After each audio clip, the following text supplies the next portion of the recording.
ভ্রমণ পিপাসু বাঙালি ছুটি পেলেই সে একদিন হোক কিংবা 7 দিন ঠিক কোথাও না কোথাও ঘুরতে বেরিয়ে পড়বেই। তাই আমি আজকে আপনাদের সন্ধান দেবো একদিনের ছুটিতে শহরের ভিড়ভাড়টা পেরিয়ে এক ঐতিহাসিক দর্শনীয় স্থানের। বন্ধুরা, ভারতবর্ষের অন্যতম ব্যস্ততম স্টেশন হলো হাওড়া। এই হাওড়া থেকেই আজকে আমাদের গন্তব্য ত্রিবেণী অবধি। কাটোয়া লোকাল ধরে আমরা যাব। চলুন যাওয়া যাক। গঙ্গা, যমুনা, সরস্বতী এই 3 নদীর মিলনস্থলের নামই হলো ত্রিবেণী।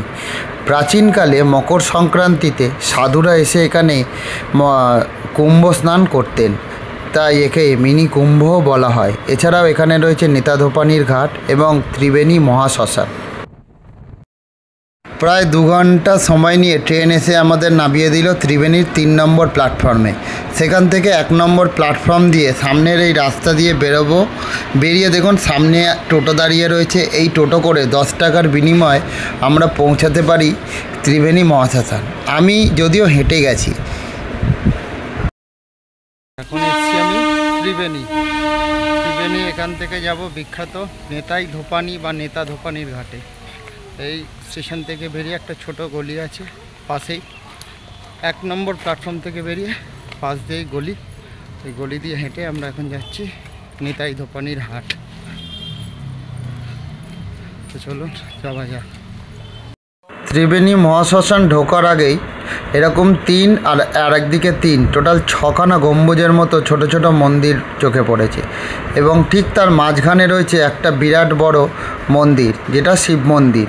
এবং ঠিক মন্দিরের সামনেই রয়েছে শিবের বাহন নন্দী এবং এর ভেতরেই একটা শিবলিঙ্গ রয়েছে, যেটা দেখা যায় সামনে। এই যে পথটা চলে গেছে এটাই হলো ত্রিবেণীর বিখ্যাত মহাশ্মশান। আর ঠিক তার বাঁদিকে এই মেঠো পথ, এই পথ দিয়েই হলো সেই নেতাধোপানি যাওয়ার রাস্তাটা।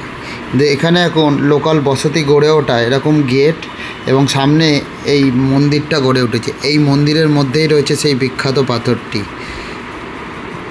এই যে পাথরটা দেখতে পাচ্ছেন এটাই হলো সেই বিখ্যাত পাথর যেখানে নেতাই ধোপানি স্বর্গের দেবতাদের কাপড় কাচতেন।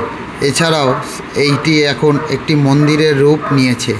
এখানে দেখুন রাধাকৃষ্ণ, শ্রী চৈতন্য এবং আরও অনেক মূর্তির সাথে কালী মায়েরও মূর্তি রয়েছে। এখানকার সাধারণ মানুষ এখানে নিত্য পূজা অর্চনা করে থাকে এবং মন্দিরটিকে যথেষ্ট পরিমাণে তারা পরিচর্যা করে থাকেন, সেটা কিন্তু দেখেই বোঝা যাচ্ছিল।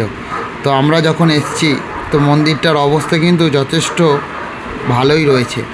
তো বলবো একবার হলেও এই বিখ্যাত ঐতিহাসিক স্থানটা দর্শন করে যান।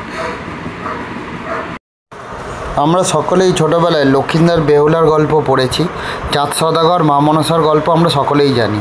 কিন্তু আমি আজকে কিছু তথ্য আপনাদের জানাই।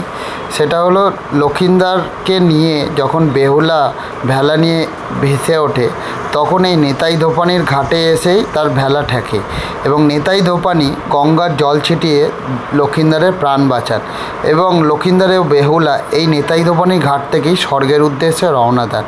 তাই আজ হিন্দুদের কাছে অন্যতম পবিত্র স্থান হয়ে উঠেছে এই নেতাই ধোপানির ঘাট। এবং শোনা যায় মৃত্যুর পর এখানে ক্রিয়াকর্ম করলে নাকি স্বর্গপ্রাপ্তি হয়ে থাকে, তাই প্রচুর লোক এখানে ক্রিয়াকর্ম করতে আসে। যাদের ঐতিহাসিক স্থানে একটু আগ্রহ রয়েছে তাই কলকাতা থেকে একদিনে এই জায়গাটা ঘুরে যেতেই পারেন। কলকাতা থেকে হাওড়া স্টেশন থেকে 15 টাকার বিনিময়ে চলে আসুন ত্রিবেণী। ওখান থেকে টোটো করে চলে আসুন ত্রিবেণী মহাশ্মশান। আর যারা শিয়ালদা থেকে আসবেন তারা আসুন কল্যাণী স্টেশন। ওখান থেকে ম্যাজিক গাড়ি 25 টাকার ভাড়ার বিনিময়ে চলে আসুন এই ত্রিবেণী, দিয়ে ঘুরে দিনের দিনই ফেরত চলে যান। ফিরতিপথে আমরা ট্রেনে করে কাশফুলের দেখাটা পেয়েই গেলাম। তো বোঝাই যাচ্ছে মা দুর্গার আগমন ঘটে গেছে। তো ভিডিওটি ভালো লাগলে লাইক এবং সাবস্ক্রাইব করে পাশে থাকবেন।